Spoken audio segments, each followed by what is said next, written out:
I was completely spellbound watching Sharkwater Extinction, not just because of the nonstop action, but just because of the beauty underwater with all the gorgeous sharks. It really made me love them more. What was the most exciting moment for you during filming?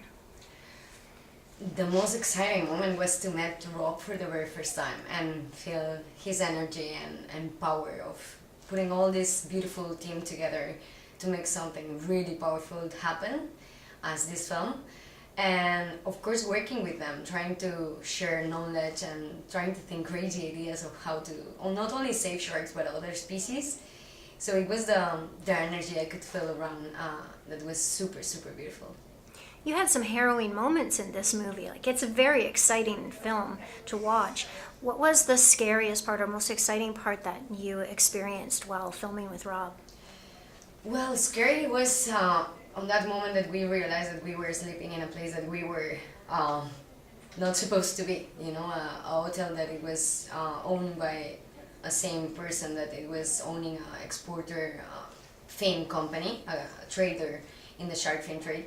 That was sort of like, it was difficult to understand. It was like, I don't know if to laugh or to cry or if we need to run, or because it's crazy. I mean, you are really remote, you know, not with, you know, guards or someone that are keeping our asses safe by ourselves, and then we needed to take decisions really fast and understand what was next to be safe. So we needed to go out there, change the car, go to another hotel, but thinking, okay, they had our passports, they knew who we are. We were entering in and out for a lot of days with cameras and gear, and it was not easy, but on the same time, like, we motivated each other to keep on and say, it's gonna be fine. I mean, karma exists and we are doing this for, you know, the good of our planet, so it's gonna be amazing and we need to keep on working.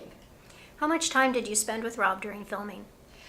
Wow, in Costa Rica it was, I think, 3 weeks, and then in Panama for a week, like in the field camp, doing different stuff, like, you know, from research to interviews, talking with fishermen, going out there to try to find shark meat, fins, traders, but behind the scenes, like almost a year, like trying to give back and forth ideas and getting maybe new spots to get more footage, you know, to help him making things happen. And in fact, we had a lot of plans that sadly never happened, such as going to Cocos Island. So we were planning a expedition with many shark friends we have to go there and dive together, you know, and expose also the beautiful biomass that it's still existing and that the people need to see to fall in love and wanted to protect it, no?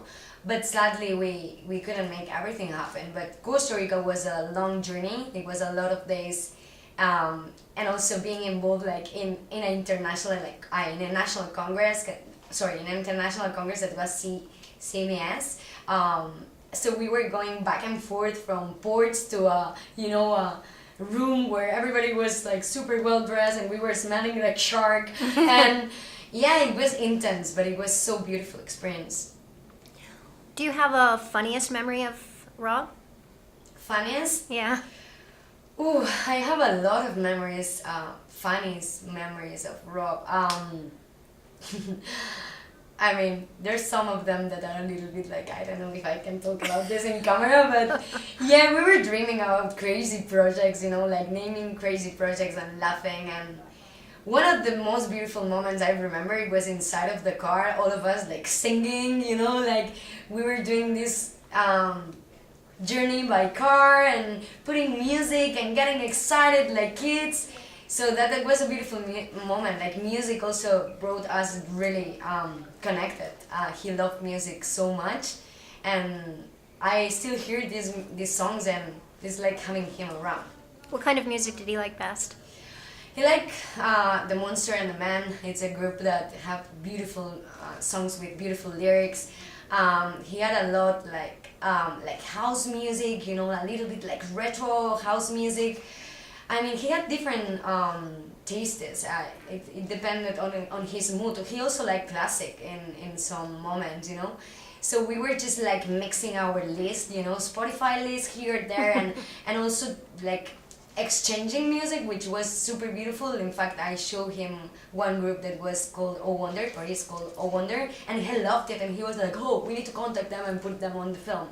Oh. So that was very nice. What message do you hope people will take away after seeing Sharkwater Extinction?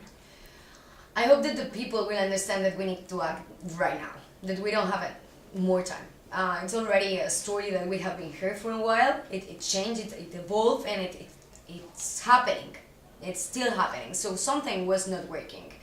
What it needs to be done is that people will go get together and go out there and do something. Whatever it is, whatever it's your best skill, take it out and use it for the preservation of our earth and our species, and talk about it. Watch the film with people, make groups of people, join different projects. There's many different conservation projects out there that you can just knock their door, and I'm sure they are gonna welcome you to do whatever you know how to do. And of course, go out there and swim and dive with sharks, interact with these beautiful animals, because that's gonna change you. And that's gonna change the people that surround you, because you're gonna talk about them, people will see that they are not monsters, and it's not a film that somebody is doing, it's yourself. So I think one of the best ways to educate people is to experience it yourself, and also to, use your money to help sustainable ecotourism platforms and communities that rely on this resource, and then you will show the world that a shark worth more alive than dead in the ocean. What is the next step for you in the quest to save sharks? Well, I live every day from the moment I wake up to the moment I go to sleep thinking what else I can do. I'm doing a documentary called Game of Fishing. I have a non-profit organization. I direct an ecotourism platform in Mexico. I'm thinking about when I'm gonna end the first documentary, how to do the second one, getting involved with Team Sharkwater to, make everybody see this film. And of course, I'm trying to change different communities in Mexico. In fact, I'm working with fishermen. I go out with them to fish, and we are releasing juvenile sharks. So I pay them, or we pay them as an organization, the cost of the shark, and if the shark's still alive, we release it. Mostly are juveniles or pregnant sharks, only when they are alive. There's moments that the shark is already dead and you cannot do anything about it. What we are doing with this is to try to understand better the species they are catching, the total capture of 1 year. And on the other hand, as we work very close with ecotourism, try to have the value of a live shark and then the dead shark, and then transforming them. We already have 5 fishermen from a community that wants to go to ecotourism. They already told me, Regi, I want to change. Help me. What we need to do? Of course, it's not going to happen in 1 day, in 1 week, in 1 month, maybe not in 1 year. They need to, to learn English. We need to clean the communities. The communities are like gypsy camps, shark camps, where we cannot just bring now tourism. We need to do different cleanups. We already did some, and we need to teach them English and being capable of handling an ecotourism platform, bringing people there. That means marketing, understanding which target of people can arrive there, divers, not divers, free divers. So it's gonna be a long process, but that's my dream. I wanna put seeds in different spots in the earth and seeing how it's happening. So then we can use this model and replicate it in different places, but they need our help for this transition. It's not that you can knock the door of a fisherman's house or a tent, because sometimes they don't even live in a house, and tell them, just stop doing what you're doing because sharks worth more alive. Hey, show me how sharks worth more alive. So taking them to the water, it's one of the goals. They need to lose fear of sharks. Even I showed them thousands of photos. Look, a mako shark and myself. No way. Silky sharks and myself.